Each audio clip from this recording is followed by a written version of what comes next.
আয়াত ৩ ওয়ারযুকুহু মিন হাইথু লা ইয়াহতাসিব ওয়া মান ইয়াতাওয়াক্কাল আলাল্লাহি ফাহুয়া হাসবুহ ইন্নাল্লাহা বালিগু আমরিহি ক্বাদ জাআলাল্লাহু লিকুল্লি শাইইন কদরা। অনুবাদ, এবং তিনি তাকে তার ধারণাতীত উৎস হতে দান করবেন রিজিক।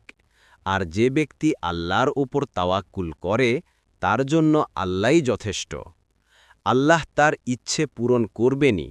অবশ্যই আল্লাহ সবকিছুর জন্য স্থির করেছেন সুনির্দিষ্ট মাত্রা। তাফসির ১ নং ফুটনোটের বিবরণ।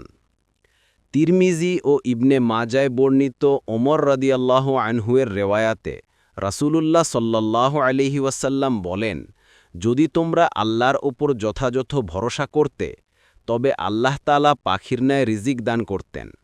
পাখি সকালবেলায় ক্ষুধার্ত অবস্থায় বাসা থেকে বের হয়ে যায় এবং সন্ধ্যায় উদরপূর্তি করে ফিরে আসে। মুসনাদ আহমাদ ১:৩০, তিরমিজি ২৩:৪৪, ইবনে মাজা। রাসূলুল্লাহ সাল্লাল্লাহু আলাইহি ওয়াসাল্লাম আরও বলেন, আমার উম্মত থেকে ৭০,০০০ লোক বিনা হিসাবে জান্নাতে প্রবেশ করবে। তাদের অন্যতম গুণ এই যে তারা আল্লাহর ওপর ভরসা করবে। বুখারী ৫৭০৫, মুসলিম ২১৮, মুসনাদ আহমাদ ১৪০১।